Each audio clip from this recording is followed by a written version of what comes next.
Hello everyone, welcome back to IGNOU exams. आज मैं आपको इग्नू के course BEGLA 137 language through literature करवाऊंगी। गाइस, इस ब्लॉग में जो ये है ना आपका सब्जेक्ट कोड, इसकी मैंने बहुत सारी वीडियोस अपलोड करी हैं जिसका लिंक मैं डिस्क्रिप्शन में भी दे दूंगी। अदरवाइज़ आप चैनल के प्लेलिस्ट में जाके भी चेक कर सकते हैं। और एक और बात कि ये जो कोर्स है ना, इसका देखिए मैं पेपर आपको सॉल्व करवा रही हूँ। ये पेपर प्रीवियस ईयर का पेपर है और इसके मैंने ऑलमोस्ट क्वेश्चंस करवाए थे, लेकिन लाइट चली गई थी बीच में, तो इस वजह से मैं इसका सेकंड पार्ट दोबारा से रिकॉर्ड कर रही हूँ। जहाँ पे फर्स्ट ये सेकंड तक हो गया था, थर्ड में मैं आपको ये समझा चुकी थी, जहाँ पे आपको इन सेंटेंसेस के अंदर फिगर ऑफ स्पीच को फाइंड आउट करना है। ये 3 सेंटेंस हम कर चुके हैं आज। अब मैं आपको आगे के दिखाती हूँ इसमें सेंटेंस। देखिए यहाँ पे है नंबर 4 पे जो सेंटेंस है, the water dance across my window. तो अब इसमें किस तरीके से, तो जब ऐसे आपके पास में कोई भी चीज़ होगी तो आपको कैसे सेंटेंस को फाइंड आउट करना है। इसमें फिगर ऑफ स्पीच जो है वो है पर्सोनिफिकेशन। पर्सोनिफिकेशन का मतलब क्या होता है, कुछ ऐसी ह्यूमन एक्टिविटीज़ या कुछ ऐसी ह्यूमन कैरेक्टरिस्टिक्स जो कि ह्यूमंस से रिलेटेड नहीं हैं, लेकिन फिर भी उसको डिफाइन किया जाता है, तो उसे हम पर्सोनिफिकेशन कहते हैं। For example, water dance across my window. अब वाटर क्या कभी डांस करता है? नहीं करता। डांसिंग क्या है? एक ह्यूमन एक्टिविटी है जिसे हम ह्यूमन से जस्टिफाई करते हैं, लेकिन डांस, वाटर का जो डांस है उसको डिफाइन किया जा रहा है ह्यूमन की कैटेगरी से। तो ऐसी चीज़ें जो ह्यूमन कैटेगरी में नहीं आती हैं उसे हम पर्सोनिफिकेशन कहते हैं। नेक्स्ट सेंटेंस है, that story is music to my ears. तो वो जो स्टोरी है वो म्यूज़िक है, किसके लिए? मेरे ईयर्स के लिए। तो ऐसे टाइप के सेंटेंस जो होते हैं वो मेटाफर होते हैं। अब ये जो क्वेश्चन था, क्वेश्चन नंबर 3, जिसमें आपको क्या फाइंड आउट करना था? फिगर ऑफ स्पीच को फाइंड आउट करना था। इसके बाद में क्वेश्चन नंबर 4 आपको क्या दे रखा है? Fill in the blanks with suitable propositions.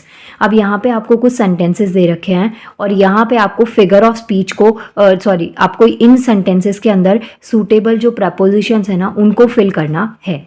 तो यहाँ पे मैंने प्रपोजिशंस फिल कर दिए हैं। आप क्रॉस चेक भी कर लेना एक बार अगर कुछ यहाँ पे डाउट रह जाए तो। अदरवाइज मैंने यहाँ पे आपको प्रपोजिशंस दे दी हैं और आप इन सेंटेंसेस को पढ़ के, और उसमें आपको 1 मार्क ईच सेंटेंस का है। टोटल 10 सेंटेंसेस आपको दे रखे हैं जहाँ पे आपको हर एक सेंटेंस में प्रपोजिशंस को देना है। नेक्स्ट है क्वेश्चन नंबर 5। ये भी बहुत इंपॉर्टेंट है क्योंकि इसमें जो मीनिंग हम जैसे सोचते हैं ना वो एक्चुअल में इन फ्रेजल वर्ब का मीनिंग नहीं होता, और इसलिए हम इसके सेंटेंस की फॉर्मेशन बहुत बार गलत कर देते हैं। तो यहाँ पे देखिए 5 हैं। एक जो क्वेश्चन है वो 2 मार्क्स का है और 2 मार्क्स बहुत ज़्यादा होते हैं। यहाँ पे कुछ आपको फ्रेजल वर्ब दे रखे हैं और इनसे आपको सेंटेंस बनाने हैं। अब यहाँ पे आपको क्या चीज़ करनी है कि जो फ्रेजल वर्ब है ना, ये कुछ आपको फ्रेजल वर्ब दे रखे हैं, इनको आपको पहले किस में करना है? सेंटेंस में कन्वर्ट करना है। तो मैंने यहाँ पे क्या किया है, आपको जो फ्रेजल वर्ब है इसका मीनिंग भी लिख दिया है, और मीनिंग के अलावा जब आपको मीनिंग समझ में आ जाएगा तो जो सेंटेंस मैंने बनाया इसके अलावा भी आप कोई सेंटेंस इसका बना सकते हैं। तो यहाँ पे देखिए सबसे पहली फ्रेजल वर्ब है पुट ऑफ। तो अब इसका सेंटेंस क्या बनाया? The meeting has been put off for a week. Put off का मतलब यहाँ पे क्या है इस सेंटेंस में कि आप उसको थोड़े टाइम के लिए क्या कर रहे हैं? पोस्टपोन कर रहे हैं। तो ये हो गया first sentence phrasal verb. Second है कॉल ऑफ। कॉल ऑफ का मतलब क्या होता है? किसी चीज़ को कैंसिल आउट कर देना। तो ये कौन सा है? हमारा सेकंड फ्रेजल वर्ब है, जिसका मतलब है कि किसी चीज़ को कैंसिल कर देना। यहाँ पे आप देख सकते हैं मैंने यहाँ पे एक सेंटेंस लिखा है, they have called of their engagement. और या फिर उन्होंने ये चीज़ डिसाइड करी है कि उनको शादी करनी ही नहीं है, और करनी है तो अभी नहीं करनी है। तो ये जो फ्रेजल वर्ब होता है इसे हम कॉल ऑफ कहते हैं। नेक्स्ट फ्रेजल वर्ब है हमारा लुक इनटू। लुक इनटू का मतलब टू एग्जामिन समथिंग, मतलब किसी चीज़ को एग्जामिन करना। A committee has been set up to look into the problem. इसके बाद में नेक्स्ट फ्रेजल वर्ब है ब्रेक इन। उसके बाद में है डू अवे विद। तो यहाँ पे देखिए टोटल आपके पास में 5 सेंटेंसेस हैं या 5 फ्रेजल वर्ब हैं जिसका मीनिंग, और आपको इनको सेंटेंस के अंदर क्या करना है? कन्वर्ट करना है। मैंने यहाँ पे आपको एग्जांपल दिखा दिए हैं कि आप किस तरीके से इसके आंसर को अटेम्प्ट करेंगे। इसके बाद में देखिए नेक्स्ट क्वेश्चन बहुत इजी है। 5 मार्क्स एकदम फ्री के मार्क्स है आपके लिए इस टाइप के क्वेश्चंस में। तो यहाँ पे देखिए आपको या तो प्रीफिक्स लगाना है या सफिक्स लगाना है। जो आपको वर्ड्स दे रखे हैं इनको नाउन में कन्वर्ट करने के लिए। अब एक चीज़ समझिए, प्रीफिक्स, प्री का मतलब होता है जो वर्ड के आगे हम कुछ वर्ड्स को अटैच करते हैं। जैसे ये सेफ है, इसके आगे आप कुछ लगा रहे हैं तो क्या लगाया आपने? अन। तो ये अन जो है ना ये क्या हो गया आपका? प्रीफिक्स। और सेफ के पीछे टी वाई लगा दिया तो ये क्या हो गया, सफिक्स। तो जैसे आपको एक कॉमन वर्ड दे रखा है, इसके आगे कुछ ऐसे वर्ड लगाना जिससे कि इसका मीनिंग चेंज हो जाए। आगे अगर आप लगाते हैं तो उसे हम प्रीफिक्स कहते हैं, वर्ड के लास्ट में आप लगाते हैं तो उसे हम सफिक्स कहते हैं। ये चीज़ आपको ध्यान रखनी है। तो अब सेफ में यहाँ पे हमने देखा कि पीछे लगाया तो क्या बन गया, सेफ्टी, आगे लगाया तो क्या बन गया, अनसेफ। सेकेंड देखिए, ऑनेस्ट। ऑनेस्ट का मतलब क्या है, ऑनेस्टी और डिसऑनेस्ट, तो ये दो वर्ड्स आपने लगा दिए। हेल्दी में अनहेल्दी लगा दिया तो प्रीफिक्स ऐड कर दिया। अपीयर में अपीयरेंस कर दिया तो ये यहाँ पे सफिक्स ऐड हो गया। डांस में डांसर आपने ऐड कर दिया, लास्ट में ई आर, तो ये आपका सफिक्स हो गया। सो बेसिकली ये क्या क्वेश्चंस हैं आपके पास में, ऐसे आपको वर्ड्स दे दिए जाएंगे और उसमें आपको प्रीफिक्स या सफिक्स ऐड करना आपसे क्वेश्चन में पूछा जाएगा। तो अभी तक देखिए मैं आपको 6 क्वेश्चंस करवा चुकी हूँ। इससे पहला पार्ट अगर नहीं देखा है तो ये सब चीज़ें मैंने पहले पार्ट में आपको समझाई थी, आप उसमें से इसको देख सकते हैं। इससे जस्ट पहले ही वो पार्ट मैंने अपलोड किया है। इसके बाद में नेक्स्ट इसी क्वेश्चन का 6 क्वेश्चन का बी पार्ट क्या कहता है, एक पैराग्राफ आपको दे रखा है और इसमें आपको आर्टिकल्स फिल करने हैं। मतलब ये जो पैराग्राफ है ना, इसमें आपको आर्टिकल्स भरने हैं।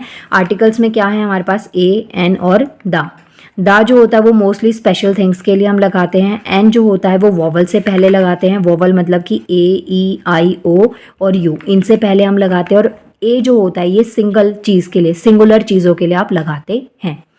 तो ऐसे कोई भी पैराग्राफ आपको दे दिया जाएगा, कोई भी पैराग्राफ हो सकता है, आपको आर्टिकल्स, प्रपोजिशंस, ये बेसिक ग्रामर है और ये आपको पुट करनी डेफिनेटली आपके पैराग्राफ में आएगी।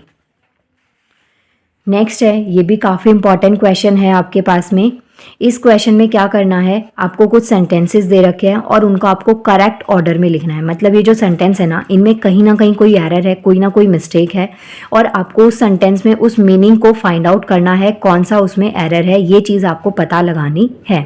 तो ये जो सेंटेंसेस आपको दे रखे हैं ना, इसको आपको करेक्ट करना है।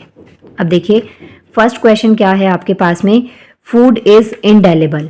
अब देखिए जो इंडेलेबल वर्ड है ना, ये गलत है। इंडेलेबल नहीं होता, ये होता है आपका ईडेबल। जो चीज़ खाने की होती है ना उसे हम ईडेबल कहते हैं। इंडेलेबल जो होता है ना वो इंक के लिए यूज़ करते हैं, जो अमिट शाही होती है। वोटर्स इंक जो होती है ना, आपके हाथ पे क्या लगाई जाती है, वोटिंग के टाइम पे एक निशान लगा दिया जाता है जो मिटता नहीं है। तो यहाँ पे सेंटेंस क्या है, द फूड इज़ इंडेलेबल। तो यहाँ पे देखिए मैंने इसका करेक्ट फॉर्म भी लिख दिया है आपके लिए। You can sea food is in edible, मतलब कि जो खाना है वो खाने लायक नहीं है। समझ में आया गया इतना आपको। सेकेंड सेंटेंस जो है वो आपको क्या दे रखा है, his performance was best than the others. तो यहाँ पे क्या है, कंपैरिजन हो रहा है। कंपैरिजन में बेस्ट नहीं यूज करते, बेटर यूज करते, कंपैरेटिव डिग्री। तो आपने यहाँ पे क्या वर्ड यूज किया, better than the others. Third sentence क्या दे रखा है आपको, ऐसे ना देखिए आपको बहुत सारे सेंटेंसेस दे रखे हैं, इसमें आपको फाइंड आउट करना है क्या एरर है। तो थर्ड का भी मैं दिखा देती हूँ, she solve the problem before the others even understood it. मतलब कि वो इतनी जल्दी प्रॉब्लम को सॉल्व कर देती है, दूसरे उसको समझ पाएं उससे पहले ही। तो she solve the problem even before the others even understood it. तो ये आपको इस तरीके से क्वेश्चंस दे दिए जाएंगे, आपको सेंटेंस में एरर फाइंड आउट करना है और उसको आपको करेक्ट करके आंसर लिखना है। इसके बाद में नेक्स्ट क्वेश्चन देखिए, क्वेश्चन नंबर बी, इसी का जो क्वेश्चन नंबर 7 है ना, 7th का ही बी पार्ट है। आपको क्या चीज़ दे रखी है कि यहाँ पे ना आपको सेंटेंस दे रखे हैं, सेंटेंस के साथ में यहाँ पे क्या दे रखा है, ब्रैकेट दे रखा है और ब्रैकेट के जो अंदर वर्ड है ना उसको आपको फॉर्म में इसको चेंज करना है। मतलब करेक्ट फॉर्म ऑफ वर्ड जो है ना वो आपको यहाँ पे लगानी है। तो सेंटेंस क्या दे रखा है, फर्स्ट रोहन्स कार, तो यहाँ पे क्या है, बाय थीफ, तो मतलब कि वो चीज़ क्या हो रही है, हो चुकी है, पास्ट टेंस है, तो आप यहाँ पे वॉज स्टील लगा सकते हैं या स्टोलन वर्ड का यूज़ करेंगे। इन शॉर्ट आपको जो सेंटेंस है, सेंटेंस के अकॉर्डिंग आपको जो ये यहाँ पे ब्रैकेट में वर्ड दे रखा है, इसको आपको सेंटेंस के अकॉर्डिंग चेंज करके अपने आंसर में लिखना है। तो यहाँ पे आप देख सकते हैं मैंने यहाँ पे वर्ड्स लिख दिए हैं, आप सेंटेंसेस को पढ़ लीजिएगा। और ज़रूरी नहीं है सेम सेंटेंस आए, लेकिन इस टाइप का मैं आपको क्वेश्चन का पैटर्न दिखा रही हूँ कि मानिए अगर ऐसे क्वेश्चन आ जाए तो आप उसको कैसे सॉल्व करेंगे। या आप यहाँ पे देख सकते हैं, इसको 5 पॉइंट्स आपको यहाँ पे दे रखे हैं। लास्ट के 2 क्वेश्चन है, बहुत इंपॉर्टेंट है। एक तो है क्वेश्चन नंबर 8 कि आपको ये वर्ड दे रखा है इमेजिनरी, इसके ऊपर शॉर्ट नोट लिखना है 150 वर्ड्स में, 10 मार्क्स की इसकी वेटेज है। क्वेश्चन छोड़ना बिल्कुल नहीं है। स्कोर करवाएगा ये क्वेश्चन। अगर आप इसके थोड़े बहुत भी सही से पॉइंट्स लिखते हैं ना तो 10 में से आपको 0 तो बिल्कुल नहीं मिलेंगे, इस बात की श्योरिटी है। तो इसलिए इसको क्वेश्चन को अटेम्प्ट करना है। यहाँ पे वर्ड है इमेजिनरी, इसके ऊपर आपको शॉर्ट नोट लिखना है। और ये क्वेश्चन स्टार्टिंग में ही मैंने बताया था आता ही आता है ये क्वेश्चन। यहाँ पे आपको अगेन कुछ लिटरेरी डिवाइसेस दे रखे हैं और इनके बारे में आपको लिखना है, इनको डिफाइन करना है विद एग्जाम्पल।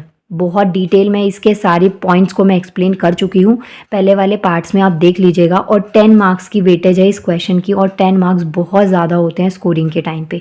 पासिंग मार्क्स भी अगर आप देखते हैं ना, और वो भी पेपर ऐसा हो जो लैंग्वेज बेस्ड हो, जहाँ पे आपको टिक टिक पे ही आंसर मिल रहे हैं, तो आप ये सोच लीजिए इसमें आपका 10 मार्क्स कितना इंपॉर्टेंट है।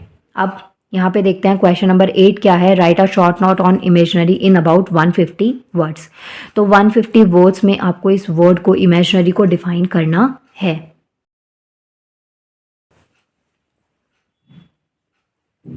अब यहाँ पे ये जो है ना आपको इमेजिनरी, इसके ऊपर शॉर्ट नोट लिखना है, मतलब पैराग्राफ राइटिंग करनी है। तो मैंने कुछ पॉइंट्स यहाँ पे लिखे हैं, आप इसमें आंसर में अगर ये क्वेश्चन आए एग्जाम में तो आप इसकी हेल्प से अपने आंसर को अटेम्प्ट कर सकते हैं। यहाँ पे देखिए इमेजिनरी क्या है। As human beings we understand the world through our senses. मतलब कि हम जो दुनिया है या चीज़ें जो होती हैं उनको हम किससे पहचानते हैं, अपनी सेंसेस से। जैसे कि हम क्या देखते हैं, क्या सुनते हैं, क्या चीज़ को स्मेल करते हैं, क्या टेस्ट करते हैं, एंड व्हाट वी टच। तो ये क्या होता है, एक तरीके से हमारी इमेजिनेशन होती है। For example if I said Apple, तो आपने सबने एप्पल देखा हुआ है किस तरीके से होता है। तो जब भी आप कहीं पे भी एप्पल वर्ड सुनेंगे ना तो आपके दिमाग में अपने आप ऑटोमेटिकली एप्पल की एक इमेज बनने लग जाती है।